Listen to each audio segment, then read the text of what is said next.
Hi hello friends, welcome back to my channel. 7 ಹೆಜ್ಜೆಗಳ ಒಡತಿ ಭಾಗ 56.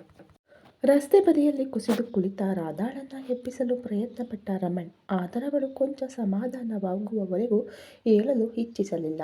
ರಾಧು ಅಂದ. ನೀವು ಹೋಗಿ, ನಾನು ಬರುತ್ತೇನೆ ಅಂದ್ಲು. ರಮಣ್ ಹೋದ ಹಾಗೆ ಮಾಡಿ ರಸ್ತೆಯ ತುದಿಯಲ್ಲಿ ನಿಂತ. ಅವಳೆದ್ದು ಹೋಗುವಲ್ಲಿಯವರೆಗೂ ದಾರಿ ಮಧ್ಯೆ ಮೆಡಿಕಲ್ ಶಾಪ್ ಒಂದರಲ್ಲಿ ನೆಗಡಿಯ ಮಾತ್ರೆಯ ಪಾನ್ ಖರೀದಿಸಿದಳು.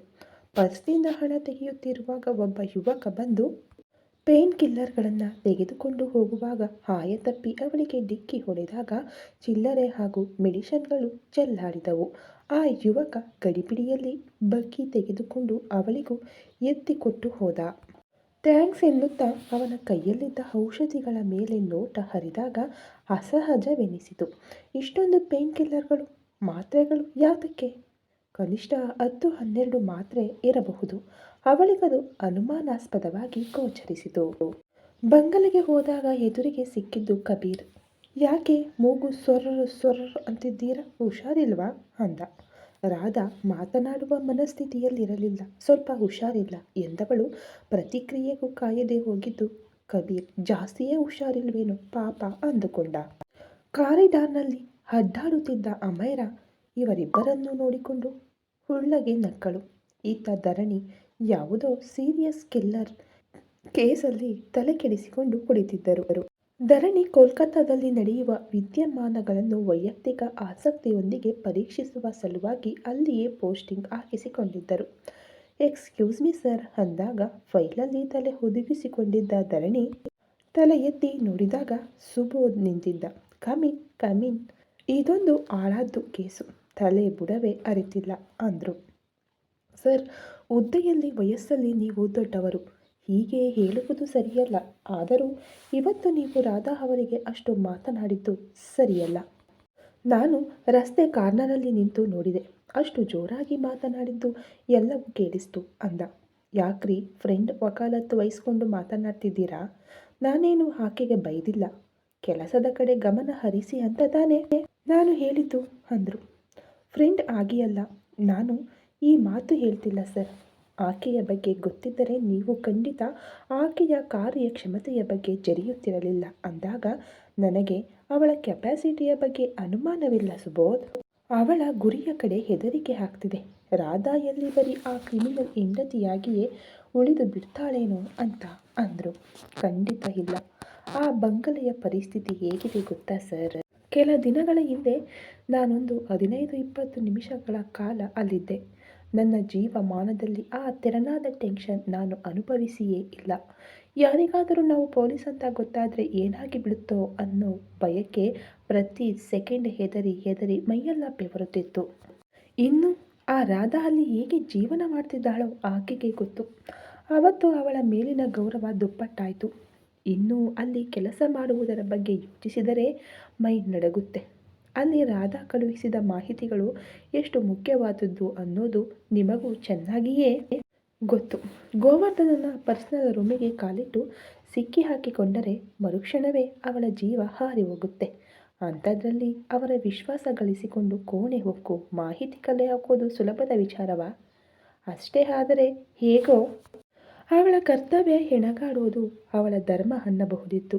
ಅಲ್ಲಿ ನಡೆಯುತ್ತಿರುವ ಪರ್ಸನಲ್ ಅಟ್ಯಾಕ್ಗಳು ನೇರವಾಗಿ ಎದುರಿಗೆ ನಿಲ್ಲುವವರ ಜೊತೆ ಯುದ್ಧಕ್ಕೆ ನಿಂತು ಬಿಡಬಹುದು. ಆದರೆ ಬೆನ್ನ ಹಿಂದೆ ನಡೆಯುವ ಹುನ್ನಾರಗಳಿಗೆ ಏನು ಮಾಡುವುದು?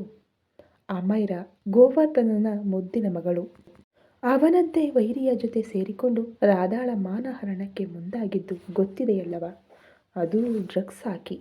ಒಂದು ವೇಳೆ ಡೋಸೇಜ್ ಹೆಚ್ಚಾಗಿ ಅವಳಿಗೆ ಮೈ ಮೇಲೆ ಪ್ರಜ್ಞೆಯೇ ಇಲ್ಲದ ಹಾಗಾಗಿ ಏನಾದರೂ ಹೆಚ್ಚು ಕಮ್ಮಿಯಾಗಿದ್ದರೆ, ಮಾನಭಂಗ ಆಗಿಯೇ ಹೋಗಿದ್ದರೆ, ಅದನ್ನೂ ಬಿಡಿ, ಪಬ್ಬಿನಲ್ಲಾಗದೇ ಇದ್ದರೆ ಬಾಬಿಯ ಫಾರ್ಮ್ ಹೌಸ್ನಲ್ಲಿ ಖಂಡಿತ ಆಗುತ್ತಿತ್ತು.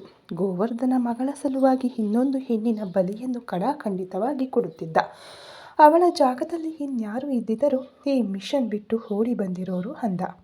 ಧರಣಿ ಅದ್ಯಾವುದನ್ನು ಅಲ್ಲಗಳೆಯುವಂತಿರಲಿಲ್ಲ. ಅಮೈರಾ ಕೊಡುತ್ತಿರುವ ಮಾನಸಿಕ ಚಿತ್ರಹಿಂಸೆ ಕಮ್ಮಿಯದ್ದಲ್ಲ. ಅದನ್ನು ತೆಗೆದುಕೊಂಡು ತಾನಿಲ್ಲಿ ಬಂದಿರುವುದೇ ತನ್ನ ಗಂಡನನ್ನು ಕರೆದೊಯ್ಯಲು ಎಂದು ನಂಬಿಸಿಕೊಂಡು ಕರ್ತವ್ಯವನ್ನು ಸರಿದೂಗಿಸಿಕೊಂಡು ಹೋಗುವುದು ಸಣ್ಣ ಕೆಲಸವಲ್ಲ. ಇವೆಲ್ಲ ಕಹಿಗಳ ಮಧ್ಯೆ ಗಂಡನ ಪ್ರೀತಿ ಸಿಹಿಜೇನ ಹಾಗೆ ಸಿಗ್ತಿದೆ. ಸವಿಯಲಿ ಬಿಡಿ. ನಾನೇನು ರಮಣನ ವಹಿಸಿಕೊಂಡು ಬರ್ತಿಲ್ಲ. ತಪ್ಪು ಮಾಡಿದ್ದಾರೆ, ಮಾಡುತ್ತಲೇ ಇದ್ದಾರೆ, ಅದಕ್ಕೆ ಶಿಕ್ಷೆ ಸಿಗುತ್ತೆ. ನ್ಯಾಯ ಅಂತ ಬಂದಾಗ ರಾಧಾನೇ ಗಂಡನ ವಿರುದ್ಧ ನಿಂತು ಸಾಕ್ಷಿ ಹೇಳುವ ಛಾತಿ ಉಳ್ಳವಳು. ಅವಳನ್ನು ನೀವು ವೃತ್ತಿ ಕರ್ತವ್ಯ ಮರೆತಿದ್ದಾಳೆ ಅನ್ನುವುದು ಎಷ್ಟು ಸರಿ? ನೀವು ನಿಮ್ಮ 6 ವರ್ಷದ ಪುಟ್ಟ ಮಗಳು ಸ್ಕೂಲಿಂದ ಬರುವುದು ತಡವಾದಾಗ, ಮಾರ್ಕೆಟಿಗೆ ಹೋದ ಹೆಂಡತಿ ಫೋನ್ ಕರೆ ಸ್ವೀಕರಿಸದೇ ಇದ್ದಾಗ ಎಷ್ಟು ಪ್ಯಾನಿಕ್ ಆಗ್ತೀರಿ ಅಲ್ವಾ ಸರ್? ರಾಧಾ ತನ್ನಿಡೀ ಫ್ಯಾಮಿಲಿಯನ್ನು ಬಿಟ್ಟು ಇಷ್ಟು ದೂರ ಇದ್ದು ಈ ರಾಕ್ಷಸರ ಜೊತೆ ಗುದ್ದಾಡೋದು ಸಣ್ಣ ವಿಷಯವಾ? ಈ ಪರ್ಸನಲ್ ಅಟ್ಯಾಕ್ಗಳಿಂದ ಅವಳ ಮಾನ ಹೋಗಿದ್ದರೆ ನಮ್ಮ ಡಿಪಾರ್ಟ್ಮೆಂಟ್ ಜವಾಬ್ದಾರಿ ಹೊತ್ತುಕೊಳ್ಳುತ್ತಿತ್ತಾ ಹೇಳಿ ಸರ್ ಎಂದಾಗ ಧರಣಿ ನಿರುತ್ತರಾದರು. ಅಪರಾಧಿ ಗಂಡ, ಅವಳಿಗೂ ಅದರ ಬಗ್ಗೆ ಅರಿವಿದೆ. ಮುಂದೇನು ಮಾಡಬೇಕು ಅಥವಾ ಆಗುತ್ತದೆ? ಗಂಡನನ್ನೇ ಜೈಲಿಗೆ ಹಟ್ಟಬೇಕಾದ ಪರಿಸ್ಥಿತಿ ಬರುತ್ತದೆ, ಎಲ್ಲವೂ ಗೊತ್ತು. ಅದಕ್ಕವಳು ಹಿಂಜರಿಯುವುದಿಲ್ಲ. ಆದರೆ ಒಮ್ಮೆಲೆ ಹೋಗಿ ಎನ್ಕೌಂಟರ್ ಮಾಡಿ ಸಾಯಿಸುತ್ತೇನೆ ಅಂದಾಗ ಹೀಗಾಗಬೇಡ. ನೀವು ಅದನ್ನೇ ಹೇಳಬೇಕೆಂದು ಹೋಗಿದ್ದರೆ ಹೇಳಲೊಂದು ರೀತಿ ಇತ್ತು. ಡ್ರಗ್ಸ್ ಗಾಂಜಾಗಳ ಅಮಲಿನಲ್ಲಿ ಮಿಂದೇಳುತ್ತಿದ್ದ ಕಾಲೇಜಿಗೆ ಸೇರಿ ಸಂಬಂಧವಿಲ್ಲದ ಪಾಠವನ್ನೇ 2 ವರ್ಷ ಓದಿಕೊಂಡು ಅವಳ ಕರ್ತವ್ಯವನ್ನು ಮಾಡಿದಳು. ಆ ಹೊತ್ತಿಗೆ ಅಂಥ ಚಟುವಟಿಕೆಗಳು ಎಷ್ಟು ಕಡಿಮೆಯಾಗಿತ್ತು ಅನ್ನೋದನ್ನು ರೆಕಾರ್ಡ್ ತೆಗೆಸಿ ನೋಡಿ. ಎಲ್ಲವೂ ತಲೆಕೆಳಗಾಗಿದ್ದು ರಮಣ್ ಬಂದ ಮೇಲೆ. ಪಾಪ, ಯಾವುದರ ವಿರುದ್ಧ ಹೋರಾಡುತ್ತಿದ್ದಳೋ ಅದಕ್ಕೋಸ್ಕರವೇ ಕೆಲಸ ಮಾಡುತ್ತಿದ್ದವನ ಜೊತೆಯೇ ಒಲ್ಲದ ಮದುವೆ ಕೂಡ. ನಿಜಕ್ಕೂ ಗಂಡ ಉಪನ್ಯಾಸಕನೇ ಎಂದುಕೊಂಡು ಪ್ರೀತಿಸಿ ಯಾಮಾರಿಬಿಟ್ಟಳು. ಅವನು ಹಾಗೆಯೇ ಇದ್ದಾನೆ ರಾಸ್ಕಲ್. ಯಾರಿಗಾದರೂ ಊಹಿಸೋಕೆ ಸಾಧ್ಯವಿತ್ತಾ ಅವನಿಗೆ ಇಂಥದ್ದೊಂದು ಹಿನ್ನೆಲೆ ಇದೆಯೆಂದು? ಅನ್ನುತ್ತಾ ನಿಟ್ಟುಸಿರು ಹೊರದಬ್ಬಿದ ಸುಬೋಧ್. ಎಲ್ಲದಕ್ಕೂ ಅಂತ್ಯವಿದೆ. ಅಲ್ಲಿಯವರೆಗೂ ಕಾಯುವುದು ಒಳ್ಳೆಯದು. ಜವಾಬ್ದಾರಿ ಅವಳ ಹೆಗಲ ಮೇಲೆ ಹಾಕಿಯಾಗಿದೆ. ಇಂಥ 10 ಜವಾಬ್ದಾರಿಗಳನ್ನು ಹೊರಬಲ್ಲಷ್ಟು ಗಟ್ಟಿ ಇದೆ ಅವಳ ಭುಜಗಳು. ಆದರೆ ಮಾನಸಿಕವಾಗಿ ಅದೆಷ್ಟು ಆಗಿ ಹೋಗಿದ್ದಾಳೋ ನನಗೆ ಅದರ ಭಯ. ಅವಳು ಚಿಕ್ಕಂದಿನಿಂದಲೂ ನಾನು ನೋಡಿದ ಹೆಣ್ಣು. ಹಾಗಾಗಿ ಸಲುಗೆ ವಹಿಸಿ ಏಕವಚನದಲ್ಲಿ ಮಾತಾಡಿದೆ. ಮೊದಲಿನಿಂದ ಗೊತ್ತು ಅನ್ನುವ ಕಾರಣಕ್ಕೆ ಹೇಳಿದ್ದೇನೆ. ಅವಳು ಹಿಡಿದ ಯಾವುದೇ ಕೆಲಸ ಅರ್ಧಕ್ಕೆ ಬಿಡುವುದಿಲ್ಲ. ಅದಕ್ಕೆ ನಾನು ಗ್ಯಾರಂಟಿ. ನಿಧಾನವೇ ಪ್ರಧಾನ. ಗಡಿಬಿಡಿ ಮಾಡಲು ಹೋದರೆ ಡಿಪಾರ್ಟ್ಮೆಂಟ್ ಒಂದೊಳ್ಳೆ ಆಫೀಸರ್ನ ಕಳೆದುಕೊಳ್ಳಬೇಕಾಗುತ್ತೆ. ಇಷ್ಟು ಮಾತನಾಡಿದ್ದಕ್ಕೆ ಕ್ಷಮಿಸಿಬಿಡಿ ಸರ್ ಅಂದ ಕನ್ನಡಕ ತೆಗೆದು. No it's okay. ನಾನು ಅಷ್ಟು ದುಡುಕಬಾರದಿತ್ತು. ಮೇಲಿನಿಂದ ಪ್ರೆಷರ್ ಬಂದಿತ್ತು, ಹಾಗಾಡ್ಬಿಟ್ಟೆ. ನಿಜ, ಆಕೆಗೆ ಸಮಯಾವಕಾಶ ಬೇಕು. ಆಕೆಯ ಜೀವಕ್ಕೂ ಅಪಾಯವಿದೆ ಅಲ್ಲಿ. ಜವಾಬ್ದಾರಿಯುತ ಹುದ್ದೆಯಲ್ಲಿದ್ದು ಅವಳ ಪರಿಸ್ಥಿತಿ ಅರ್ಥ ಮಾಡಿಕೊಳ್ಳಬೇಕಿತ್ತು. ನಮ್ಮ ಬೆಂಬಲವೇ ಮುಖ್ಯ ಆಕೆಗೆ ಅಂದರು. ಇನ್ನು ಅವಳ ಬುದ್ಧಿಮತೆಯ ಬಗ್ಗೆ ಅನುಮಾನವಿದ್ದರೆ ಕರೆಸಿ ಪರೀಕ್ಷಿಸಿ ಬಿಡಿ. ಮುಂದೆ ಇಂಥ ಸನ್ನಿವೇಶಗಳು ಉದ್ಭವವಾಗುವುದಿಲ್ಲ. ಅವಳ ಕರ್ತವ್ಯದ ಬಗ್ಗೆ ಅನಾವಶ್ಯಕವಾಗಿ ಪ್ರಶ್ನೆ ಎದ್ದು ವೃತ್ತಿ ಪಾಠ ಹೇಳಿಕೊಡೋ ಸಂದರ್ಭವೂ ಬರೋದಿಲ್ಲ ಅಂದಾಗ ಧರಣಿಗೆ ಸುಬೋಧನ ಬೋಧನೆ ಸರಿಯಾಗಿಯೇ ನಾಟಿತು. ಇನ್ನೊಮ್ಮೆ ಸಾರಿ ಸರ್ ಅನ್ನುತ್ತಾ ಸೆಲ್ಯೂಟ್ ಹೊಡೆದು ಹೊರಬಿದ್ದವ ತಿರುಗಿ ಹೇಳಿದ. ನೀವು ಒಪ್ಪಿಕೊಳ್ಳಿ ಬಿಡಿ, ಆದರೆ ನಿಮ್ಮ one of the best officers Radha. Raman ಇದ್ದಿದ್ದಕ್ಕೆ ಬದುಕಿ ಉಳಿದಿರೋದು. ಈಗಲೂ ನಾನರಿತುಕೊಂಡ ಪ್ರಕಾರ ಅವನಿಲ್ಲದೆ ಇದ್ದರೆ ಅವಳಲ್ಲಿ ಸುರಕ್ಷಿತವಲ್ಲ. ಆತ ದೇಶಕ್ಕೆ ಒಳ್ಳೆಯ ಪ್ರಜೆಯಲ್ಲ. ಅದಕ್ಕಾಗಿ ಐ ಹೇಟ್ ಹಿಮ್. ಆದರೆ ಒಬ್ಬ ಗಂಡನಾಗಿ ಎಲ್ಲ ಗಂಡಸರಿಗೂ ರೋಲ್ ಮಾಡೆಲ್. ಪ್ರತಿ ಹೆಣ್ಣು ಬಯಸುವಂಥ ಗಂಡು. ಬರ್ತೀನಿ ಸರ್ ಅಂತ ಹೊರಟ. ಧರಣಿ ಯೋಚನೆಗೆ ಬಿದ್ದರು. ರಾಧಾಗೆ ಈಗೀಗ ಕಣ್ಣು ಮುಚ್ಚಲೇ ಭಯ. ಮತ್ತೆಲ್ಲಿ ಗಂಡಾಂತರ ಕಾಡಿಬಿಡುವುದೋ ಎಂಬ ಚಿಂತೆ. ಒಂದೇ ಸಮನೆ ಸಿಡಿಯುವ ತಲೆ, ನೆಗಡಿ. ಮಾತ್ರೆ ಪಾನ್ ನೋಡಿದಾಗ ಅದಲು ಬದಲಾಗಿದ್ದು ಗಮನಕ್ಕೆ ಬಂತು. ಅದನ್ಯಾಕೋ ತೆಗೆದುಕೊಳ್ಳುವ ಮನಸ್ಸು ಮಾಡಲಿಲ್ಲ. ಬಿಡುವಿಲ್ಲದೆ ಕೆಲಸ ಮಾಡಿ ತಲೆಬಿಸಿ ಮರೆತಳು. ಊಟದ ಹಾಲಿನಲ್ಲಿ ಅಮೈರಾ ಕಬೀರನ ಗುಣಗಾನ ಮಾಡುತ್ತಿದ್ದಳು. ಮಮ್ಮಿ, ಭಯ್ಯ ಎಷ್ಟು ಒಳ್ಳೆಯವನಲ್ವಾ? ಅವನಿಗೆ ಅಷ್ಟೇ ಲವ್ವಿಂಗ್ ವೈಫ್ ತರೋದು ನಮ್ಮ ಕರ್ತವ್ಯ ಅಲ್ವಾ? ಅವನಿಗೆ ಏನು ಕಡಿಮೆ ಆಗಿದೆ ಅಂತ? ಯಾರು ಬೇಕಾದರೂ ಮದುವೆ ಆಗ್ತಾರೆ. ಹಾಗಂತ ನಾವು ಅಲ್ಲಿಗೆ ಹುಡುಗಿನ ಹುಡುಕದೇ ಇರೋಕೆ ಆಗುತ್ತಾ? ಒಂದು ಲೈಫ್ ಪಾರ್ಟ್ನರ್ ಎಲ್ಲರಿಗೂ ಮುಖ್ಯ. ನನಗೆ ರಮಣ್ ಸಿಕ್ಕಿಲ್ವಾ ಹಾಗೆ ಅಂದ್ಲು. ರಮಣ್ ಮಾತ್ರ ಹೆಂಡತಿ ಮಾಡಿದ ಬೆಂಡೆಕಾಯಿ ಗೊಜ್ಜಿನಲ್ಲಿ ಮುಳುಗಿ ಹೋಗಿದ್ದ. ಅಮೈರ ರಾಧಾ ಕಡೆ ತಿರುಗಿ ನೀನೇನಂತೀಯ ತ್ರಿಶಾಲಾ ಅಂದ್ಲು. ಇಷ್ಟು ದಿನ ಬೂದಿ ಮುಚ್ಚಿದ ಕೆಂಡದಂತಿದ್ದ ವಿಷಯಕ್ಕೆ ಮತ್ತೆ ಬೆಂಕಿ ಹಚ್ಚಿ ತನ್ನ ಬುಡಕ್ಕೆ ಬಂದಿದ್ದು ರಾಧಾಗೆ ಅಸಮಾಧಾನವಾಯಿತು. ಅಮೈರ, ಡ್ಯಾಡಿ ನೀವೇನು ಹೇಳ್ತೀರಾ? ಕಬೀರ್ ಭಯ್ಯಂಗೆ ತ್ರಿಶಾಲಾ ಒಳ್ಳೆ ಜೋಡಿ ಅಲ್ವಾ ಅಂದ್ಲು. ರಮಣನಿಗೆ ನೆತ್ತಿಗೆ ಹತ್ತಿತ್ತು. ಕೆಮ್ಮಿ ಕೆಮ್ಮಿ ನೀರು ಕುಡಿದ. ಮತ್ತೆ ಊಟ ಮಾಡುವ ಮನಸ್ಸಾಗಲಿಲ್ಲ. ರೀಮಾ, ಸುಮ್ಮನಿರು ಮರಿ, ಅವರವರ ಅಭಿಪ್ರಾಯ ಏನಿದೆಯೋ ಏನೋ, ನಿಧಾನವಾಗಿ ಯೋಚಿಸೋಣ ಅಂತ ಮಗಳನ್ನು ಆ ಹೊತ್ತಿಗೆ ಸುಮ್ಮನಿರಿಸಿದರು. ರಾಧಾ ಗೋವರ್ಧನನ ಕಂಪ್ಯೂಟರ್ ಪಾಸ್ವರ್ಡ್ ತಿಳಿದುಕೊಳ್ಳಲಾಗದೆ ಎಷ್ಟು ಒದ್ದಾಡಿದಳೋ ಅಷ್ಟೇ ಅನಿರೀಕ್ಷಿತವಾಗಿ ಕಂಪ್ಯೂಟರ್ ಕೆದಕಲು ಸುವರ್ಣಾವಕಾಶವು ದೊರೆಯಿತು. ಅಮೈರ ರಮಣರ ನಿಶ್ಚಿತಾರ್ಥಕ್ಕೆ ಇನ್ನೂ 5 ದಿನ ಬಾಕಿ ಇತ್ತು. ಗೋವರ್ಧನ ಗಡಿಬಿಡಿಯಲ್ಲಿ ಎಲ್ಲಿಗೋ ಹೊರಟವ ಹೆಂಡತಿಗೆ ನನಗೆ ತಡವಾಗ್ತಿದೆ, ಕಂಪ್ಯೂಟರ್ ಆಫ್ ಮಾಡಿಲ್ಲ, ಅನ್ಲಾಕ್ ಆಗಿಯೇ ಇದೆ, ಇನ್ಯಾರಾದರೂ ಅದಕ್ಕೆ ಕೈ ಹಾಕುವ ಮುನ್ನ ಆಫ್ ಮಾಡಿಬಿಡು ಅಂತ ತಾಕೀತು ಮಾಡಿ ಹೋದ. ಇಂಥದ್ದೇ ಒಂದು ಅವಕಾಶಕ್ಕಾಗಿ ಕಾಯುತ್ತಿದ್ದ ರಾಧಾಳ ಕಿವಿ ಚುರುಕಾಯಿತು. ಕಂಪ್ಯೂಟರ್ ಪಾಸ್ವರ್ಡ್ ಇಲ್ಲದೆ ಅನ್ಲಾಕ್ ಆಗಿದೆ. ಇಂಥ ಚಾನ್ಸ್ ಬಿಟ್ಟರೆ ಮುಂದೆ ಸಿಗುವುದಿಲ್ಲ.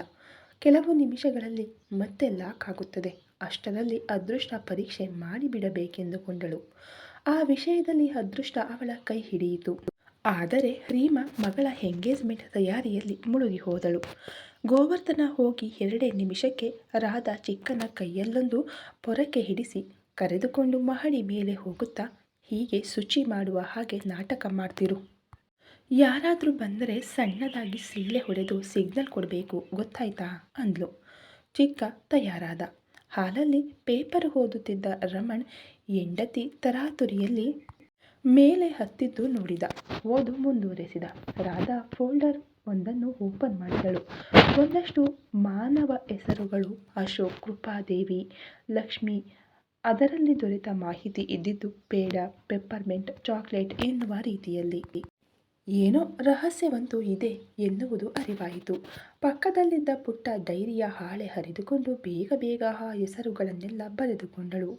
ರಮಣ್ ಚಿಕ್ಕ ಒಂದೇ ಕಡೆ ಸುಮಾರು ಹೊತ್ತಿನಿಂದ ಶುಚಿ ಮಾಡುತ್ತಿರುವುದ ಕಂಡ. ಏನೋ ನಡೆಯಬಾರದು ನಡೆಯುತ್ತಿದೆಯಾ ಅಂತ ಅನುಮಾನ ಬಂತು. ಎದ್ದು ಅಲ್ಲಿಗೆ ಹೊರಟ. ಚಿಕ್ಕನ ಪರಿಸ್ಥಿತಿ ಅಡಕತ್ತರಿಯಲ್ಲಿ ಸಿಕ್ಕಿ ಹಾಕಿಕೊಂಡಂತಾಯಿತು. ಈಗ ಶಿಳ್ಳೆ ಹೊಡೆಯೋದ ಬೇಡವಾ? ಹೇಗೂ ಅಣ್ಣದಾನೆ ಬರ್ತಾ ಇರೋದು. ಆದರೆ ಅಕ್ಕ ಯಾರು ಬಂದರೂ ಶಿಳ್ಳೆ ಹೊಡಿ ಅಂತ ಹೇಳೋಳಲ್ಲ. ಪ್ರಶ್ನೆಗಳು ಚಿಕ್ಕನ ತಲೆ ಸುತ್ತ ಗಿರಕಿ ಹೊಡೆಯತೊಡಗಿತು. ಪಾರ್ವತಿ ತನ್ನ ಸ್ಥಾನ ಗೃಹ ಕಾಯಲು ಗಣೇಶನ್ನ ನೇಮಿಸಿಟ್ಟ ಹಾಗೆ ಈ ಅಕ್ಕ ನನ್ನ ಸಿಕ್ಕಾಸ್ಬಿಟ್ಟು ಹೋದ್ಲಲ್ಲ. ಅಣ್ಣ ಬಂದು ನನ್ನ ತಲೆ ತೆಗೆದ್ರೆ ಹೊಸ ತಲೆ ಯಾರು ತಂದುಕೊಡ್ತಾರಪ್ಪ ನನಗೆ ಅಂತ ತಲೆ ಕೆಟ್ಟು ಹೋಯಿತವನಿಗೆ.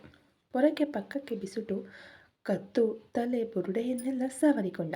ಅಕ್ಕ ಹೇಳಿದ್ದೆ ವೇದವಾಕ್ಯ ಎಂದು ಸಣ್ಣಗೆ ಸಿಳ್ಳೆ ಹೊಡೆದೇ ಬಿಟ್ಟ. ಒಳಗೆ ಕಾಗದದ ಮೇಲೆ ಬರೆದುಕೊಳ್ಳುತ್ತಿದ್ದ ರಾಧಾ ಆತುರಕ್ಕೆ ಬಿದ್ದಳು. ಚೀಟಿ ಮಾಡಿ ಮಡಚಿ ಬಾಗಿಲ ಮರೆಯಲ್ಲಿ ನಿಂತು ಯಾರೋ ಅಂತ ಕೇಳಿದರೆ ಚಿಕ್ಕ ತನ್ನ ತಲೆಯಲ್ಲಿದ್ದ ಕಪ್ಪು ದಾರವನ್ನೇ ಪದೇ ಪದೇ ಎತ್ತಿ ಗಂಡ ಎನ್ನುವ ರೀತಿ ತೋರಿಸಿದ. ತತ್, ರಮಣ್ಗೆ ಗೊತ್ತಾದರೆ ಈ ಚೀಟಿ ಕಸಿದುಕೊಳ್ತಾರೆ ಅನ್ನುತ್ತಾ ರಾಧಾಗೆ ತಾನು ಪಟ್ಟ ಪಾಡೆಲ್ಲವೂ ನೀರಿನಲ್ಲಿ ಹೋಮ ಮಾಡಿದ ಹಾಗೆ ವ್ಯರ್ಥವಾಗಿ ಬಿಡುವುದಲ್ಲ ಎಂದು ಬೇಸರವಾಯಿತು. ಓಡಿ ಹೋಗಿ ಅಲ್ಲೇ ಹರಿತು ಉಸಿರಾಟ ಕೇಳದ ಹಾಗೆ ಬಾಯಿಗೆ ಅಂಗೈ ಒತ್ತಿ ಹಿಡಿದಳು. ಅಷ್ಟರಲ್ಲಿ ರಮಣ್ ಗೋವರ್ಧನನ ಕೋಣೆಯ ಬಾಗಿಲು ತಲುಪಿದ. ಚಿಕ್ಕನನ್ನೇ ನೋಡುತ್ತಾ ಕೋಣೆಯ ಒಳಗೆ ಹೋಗಿ ಬಾಗಿಲು ಹಾಕಿಕೊಂಡ. ಚಿಕ್ಕ ಬಾಗಿಲು ಬಡಿದರೂ ತೆರೆಯಲಿಲ್ಲ. ಮುಗಿತು ಅಕ್ಕನ ಕತೆ. ಪಾಪ, ಎಲ್ಲ ವೇಸ್ಟ್. ಪರ್ಸ್ನಲ್ ಕೋಣೆ ಒಳಗೂ ಹೋಗಿ 5 ನಿಮಿಷ ಕಂಪ್ಯೂಟರ್ ಪರಿಶೀಲಿಸಿದ. ಡೈರಿಯನ್ನೊಮ್ಮೆ ಸವರಿದ.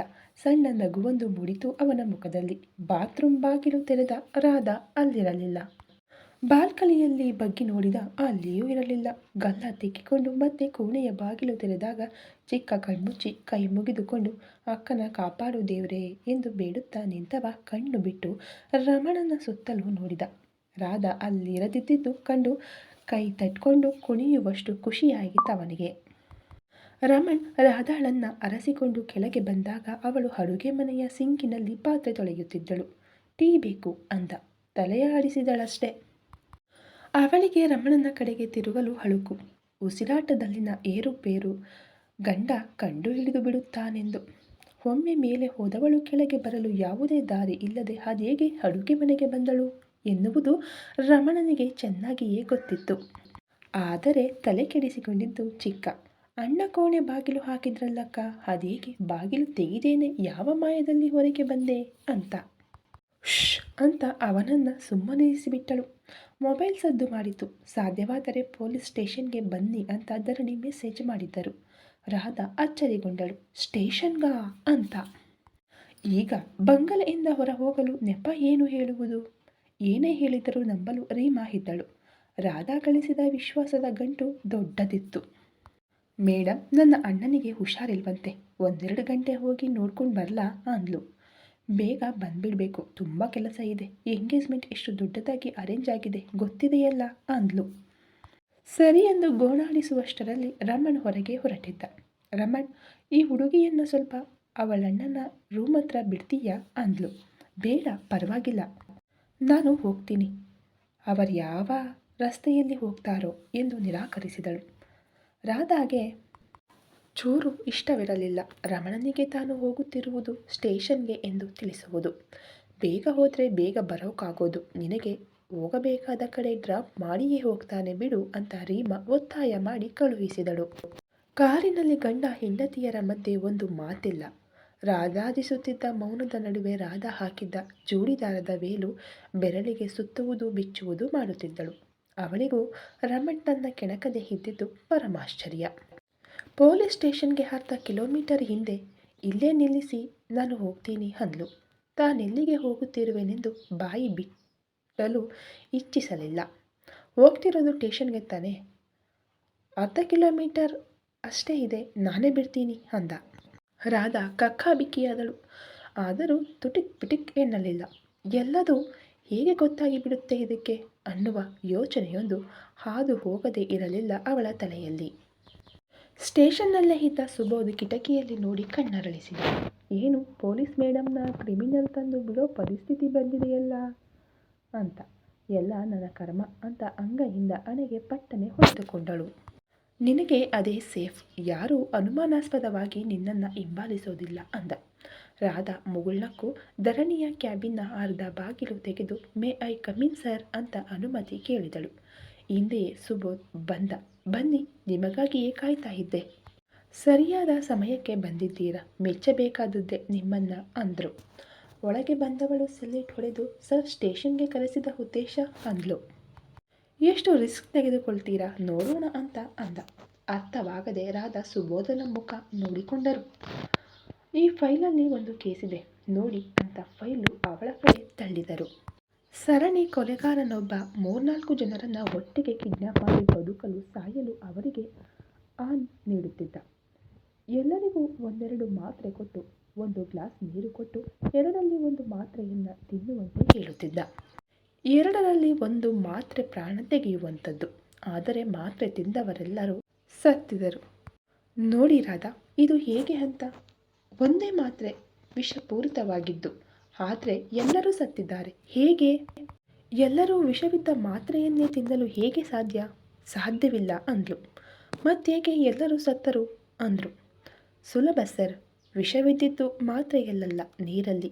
ಯಾವುದೇ ಮಾತ್ರೆ ತೆಗೆದುಕೊಂಡರೂ ಎಲ್ಲರೂ ಆ ನೀರನ್ನೇ ಕುಡಿದಿದ್ದರಿಂದ ಸತ್ತರು. ವಾ ಅಂತ ಉದ್ಗಾರ ತೆಗೆದರು ಧರಣಿ. ಮೆಲ್ಲನೆ ನಕ್ಕ ಸುಬೋಧನ ನಗೆ ರಾಧಾಳ ಬುದ್ಧಿವಂತಿಕೆ ಪ್ರಶ್ನೆ ಮಾಡಿದ ಧರಣಿಗೆ ಚಾಟಿ ಏಟಿನ ಹಾಗಿತ್ತು. ಧರಣಿ, ನಿಮ್ಮ ಪರಿಸ್ಥಿತಿಯ ಬಗ್ಗೆ ಯೋಚಿಸದೆ ನಿನ್ನೆ ನಾನು ಅಷ್ಟು ಕಠಿಣವಾಗಿ ವರ್ತಿಸಬಾರದಿತ್ತು, ಕ್ಷಮಿಸಿ ಅಂದರು. ಅಷ್ಟು ಹೊತ್ತಿಗೆ ಒಬ್ಬ ಹೊರಗೆ ತನ್ನ ತಡೆದ ಪೇದೆಗಳನ್ನೆಲ್ಲ ತಳ್ಳಿಕೊಂಡು ಒಳಗೆ ಬಂದ. ಯಾರೇ ನೀವು, ಹೀಗೆ ಒಳಗೆ ನುಗ್ತಾ ಇದ್ದೀರಲ್ಲ ಅಂದಾಗ ಪೇದೆಯೊಬ್ಬ ಬಂದು, ಸರ್, ಎಷ್ಟು ಹೇಳಿದರೂ ದೊಡ್ಡ ಸಾಹೇಬ್ರನ್ನ ನೋಡಬೇಕು ಅಂತ ಎಲ್ಲರನ್ನೂ ನೂಕಾಡಿ ಒಳಗೆ ಬಂದುಬಿಟ್ಟ ಅಂದ. ಸರಿ, ನೀವು ಹೋಗಿ, ನಾನು ವಿಚಾರಿಸ್ತೀನಿ ಅಂದರು. ಆ ವ್ಯಕ್ತಿ, ಸಾಹೇಬ್ರೆ, ನನ್ನ ಹೆಂಡತಿ 4 ದಿನದಿಂದ ಕಾಣ್ತಾ ಇಲ್ಲ. ತವರು ಮನೆಗೆ ಹೋದವಳು ಅಲ್ಲಿಂದ ವಾಪಸ್ಸು ಹೊರಟಿದ್ದೇನೆ ಅಂತ ಫೋನು ಮಾಡಿದಳು. ಇನ್ನೂ ಬರಲೇ ಇಲ್ಲ. ಎಲ್ಲ ಕಡೆ ಹುಡುಕಿ ಸೋತೆ ಅಂದ. ಕಂಪ್ಲೇಂಟ್ ಬರೆದು ಫೋಟೋ ಇದ್ರೆ ಕೊಟ್ಟು ಹೋಗಿರಿ, ಇನ್ವೆಸ್ಟಿಗೇಷನ್ ಮಾಡ್ತೀವಿ ಎಂದ. ಧರಣಿ ರಾಧಾಳ ಕಡೆ ತಿರುಗಿ ನೀವಿನ್ನು ಹೋಗಿ ಅಂದರು. ಈ ಕತೆ ಇನ್ನು ಮುಂದುವರಿಯಲಿದೆ. ದಯವಿಟ್ಟು ವಿಡಿಯೋ ಇಷ್ಟ ಆಗ್ತಾ ಇದ್ದರೆ ಪೂರ್ತಿ ಕೊನೆವರೆಗೂ ನೋಡಿ ಫ್ರೆಂಡ್ಸ್. ಮಧ್ಯೆ ಮಧ್ಯೆ ನೋಡಿದ್ರೆ ಸ್ಕಿಪ್ ಮಾಡಿದ್ರೆ ವಿಡಿಯೋ ಅರ್ಥ ಆಗೋದಿಲ್ಲ. ಹಾಗೆ ಸ್ಟೋರಿ ಇಷ್ಟ ಆದರೆ ಸಬ್ಸ್ಕ್ರೈಬ್ ಮಾಡ್ಕೊಳ್ಳಿ, ಲೈಕ್ ಮಾಡಿ, ಶೇರ್ ಮಾಡಿ, ಕಮೆಂಟ್ ಮಾಡಿ. Thank you so much.